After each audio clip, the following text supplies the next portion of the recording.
Thursday, the NYSE and cybersecurity firm NightDragon hosted the Cyber Live event from New York, right here at the Exchange, where leaders spoke about the latest trends impacting the space. One of the leaders in attendance was Colin Ahern, who serves as the Chief Cyber Officer for the state of New York. He spoke to JD Durkin and NightDragon CEO Dave Dewalt about what makes his state's cyber strategy unique. Let's take a look. I think a couple of things. Number one is Governor Kathy Hochul's commitment to resilience, to public safety, to cybersecurity and cyber resilience as inseparable from the topics of people's feelings of safety and public safety as the foremost concern of the government. She released the state's first ever cybersecurity strategy in August of 2023. And that really talked about three things. Number one, being unified. We can either succeed together or we can fail separately. Number two, resilience. We have to plan for bad days. We have to understand that they'll occur. And number three is preparedness. We must not just be resilient in our day-to-day activities, but we must contemplate a future in which these systems won't work. But the essential features of government, the services it provides, the communication ability of the government to its citizens and its residents and its businesses needs to proceed unimpeded. So I think that her strategy has been brought to life in a number of ways. I think first and foremost is she's been enforcing minimum standards for life sector critical infrastructure entities like hospitals. She has put the state's resources behind making these entities more secure, $500 million for hospitals to become more cyber secure in last year's budget. And then obviously she's been preparing along with the federal government and state and local governments across the region to share information, to collaborate. Colin, maybe just take a second and extend that. Public-private partnerships are really important too. And, you know, having served the White House for 5 administrations and various commands myself, public-private partnership changes each administration, but also public-public between state and city with the federal government. How are you seeing it right now? And, you know, I know it's a new administration. They're ramping up. We got a lot of, optimism in some ways, but there's also a lot of change in process. How's it affected you? Really, the governor's been clear that we need the federal government. They have important capabilities. They have a leadership role that we tremendously value. We work very closely with them in the Joint Terror Task Force, the Department of Defense. A couple of touch points we have.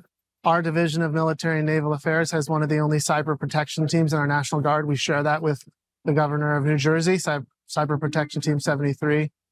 Obviously, the Department of Financial Services is one of the world's premier financial regulators.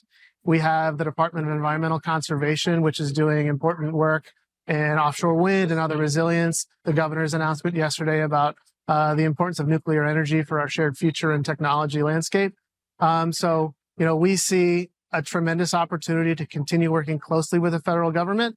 Obviously, Sean Cairncross, the new director of, National Cyber Director, Sean Planky, new director of the Cybersecurity Infrastructure Security Agency, Brett Leatherman, the FBI's new top cyber official. They have a team that we're eager to work with. And obviously, it's early days yet, but between myself and the governor and the rest of her administration, like we said before, we can either succeed together or we can fail separately. There's really not a middle ground or another path. Cyber's a team sport. We know that. Public-private is really important. The whole industry working together is really important. We didn't say the word AI. You said artificial intelligence, but not AI yet. Yeah.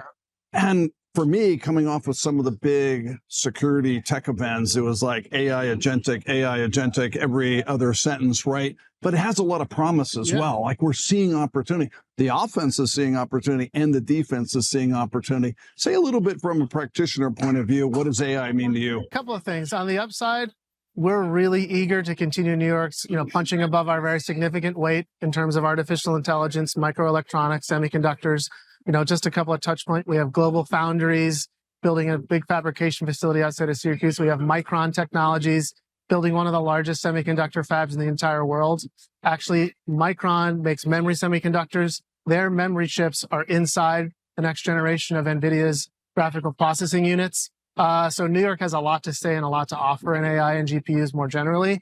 Additionally, the Empire AI Consortium is a world-leading public-private partnership. The state's investing over $250 million to build a high-performance supercomputer outside of Buffalo that'll be used by researchers, will be available to startups And that really continues the governor's commitment of making sure that the jobs of the future are jobs that you got to come here to get them. And I think on some of the risks that we're looking to manage, you mentioned agentic AI, we've seen a real significant uptick in the ability for adversaries to rapidly identify software flaws that have been recently patched and move those from theoretical to active exploits in a matter of hours and days, where it used to take days and weeks. So you have, fuzzing and open source projects and other things and patch malware reverse engineering where, the bad guys are seeing their 10x programmers become 100x. Just like I think some of your companies have been seeing that as well. Unfortunately, the bad guys and gals, they're not sleeping on it either. Yeah, we've talked about that a lot before, you and I, Dave, about the so-called bad guys leveraging a lot of the same tools and technologies you're trying to use for good. In the spirit of private-public partnerships, it's a comparable question for both of you, and I'll start with the government side, if you don't mind, Colin. How do you go about attracting and retaining top cyber talent for, in your case, the government of New York State, in your case, Dave, for NightDragon? I'll start with you, Colin. I think really everyone's looking for three things. Number one is a strategic outlook. Number two is technical acumen. And number three is domain knowledge. So we're in a fight just like others to achieve a critical mass of talented cyber professionals and technologists more broadly. But we have things that others don't. We have a very unique mission. We have a long-standing tradition of an extremely capable civil service. The governor actually last year in the budget did the most significant reform of the state civil service in over 50 years, continuous testing, abating some of the testing fees, making it more widely available throughout the state, evolving some of the entry and other requirements, like moving from a model where you have to have certain degrees for certain positions, because the governor understands that, this is not a problem that we can solve with traditional methodologies. And so additionally, the governor has been really, really, I think, laser focused on making sure that we're attracting the right person for the right reasons. And so while we have seen governments at other levels take some, in our view, steps backward, our view is that, we can attract a new class of civil servant that will dramatically improve and make more efficient government services, because that's what this is all about. Government is a service provider. And to hear what Dave Dewalt had to say about attracting top cyber talent in the private sector, as well as what more Colin Ahern had to say about cybersecurity and government, be sure to watch the full interview across our various NYSE platforms, including the NYSE TV app.